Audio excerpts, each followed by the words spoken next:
Next to the Passion of the Christ comes the worst biopic about a legend, man becoming a legend.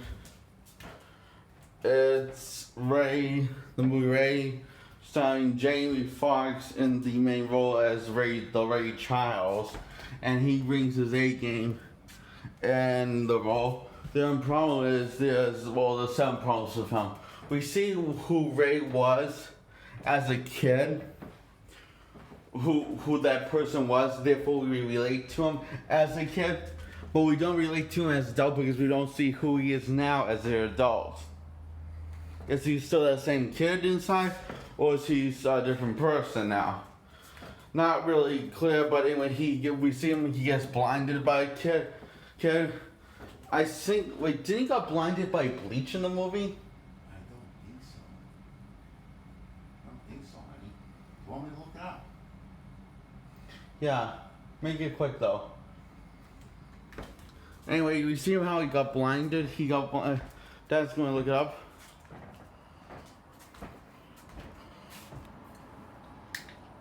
In the movie, not real life. They changed a lot of stuff for biopics, you know, right?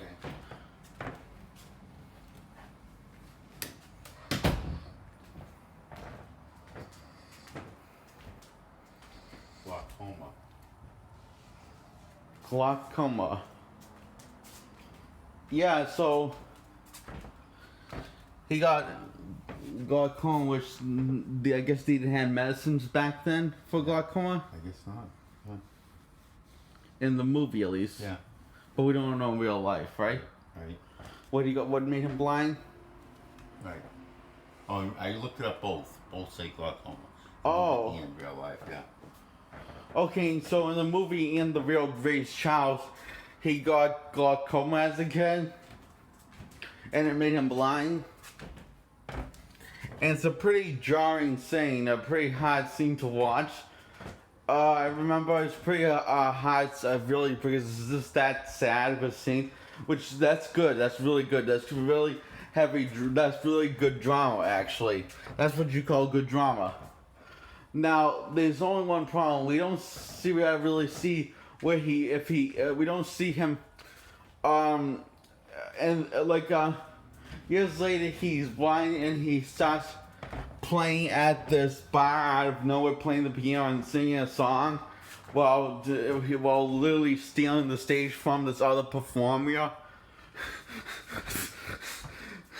Just because, the script says so, doesn't know what his motivation is. We don't know what his motivation is. Right?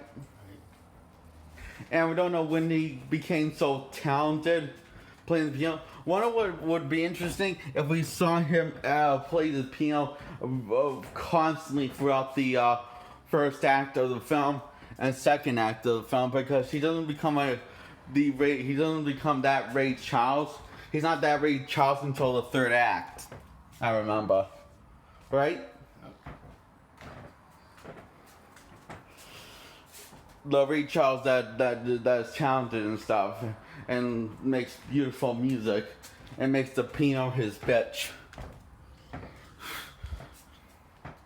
I think this is what. Can you take it in the bathroom? Hey Frank, how goes it? Never mind. I'll do it. So,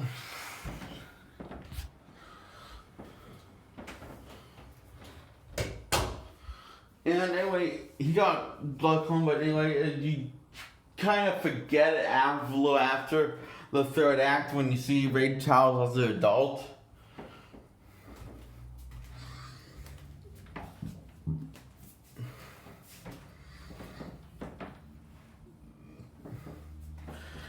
And we see how Ray Charles is a bit of a lazy man and a bit of a player, because he tells everyone to piss off every time he's not wanting to get close and not wanting to form a relationship. He just doesn't want a relationship because not really sure actually, because the script says so.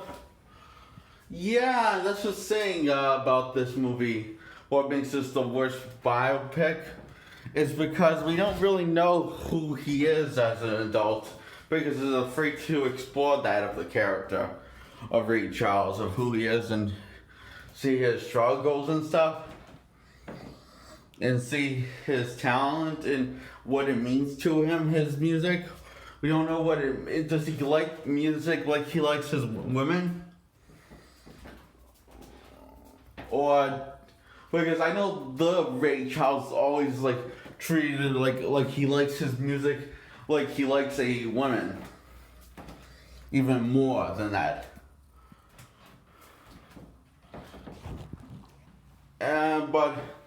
And we're told that he likes his music more than women, but we don't see that at all. We see he's a bit of a neglectful parent and a neglectful husband. And early on in his career, in the movie, I know later on in his career he didn't start doing drugs, but in the movie it's early on in his career after he gets his first gig done.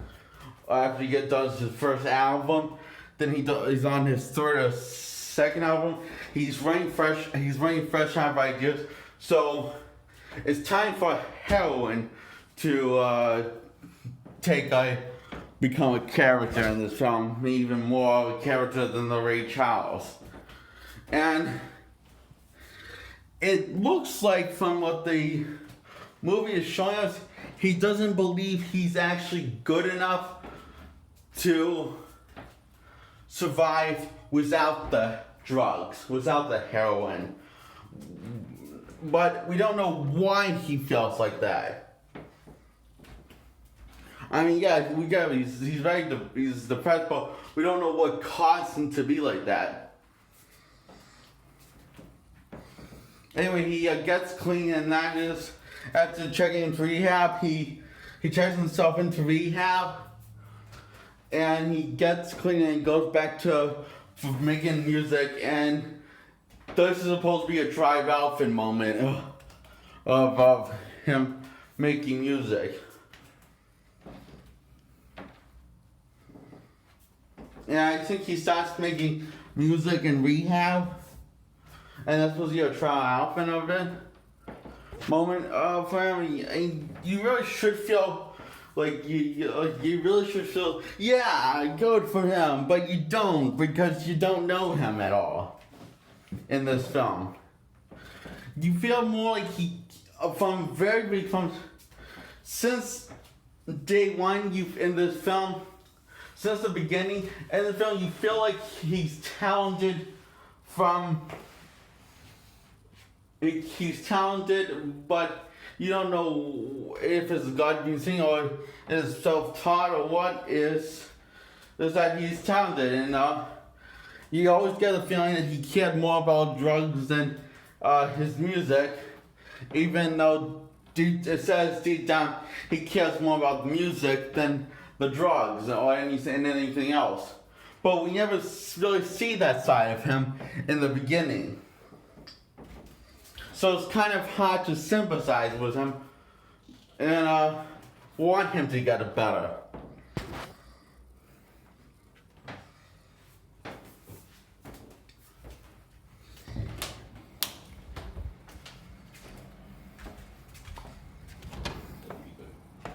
Yeah, that'd be awesome.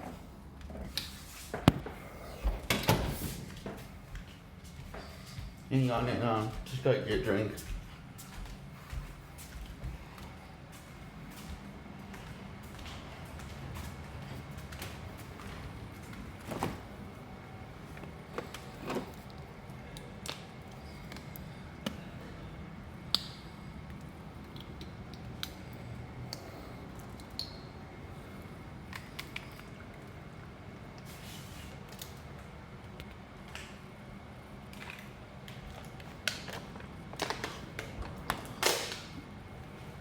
And that was my review on Ray.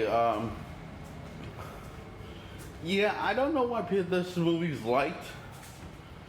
I thought when I first saw it was crap. well, it did have some good moments and really good performance, and Jamie Foxx bringing his A game in the film. However, all of that good ideas and creativity is wasted when they make a poor storytelling of a film.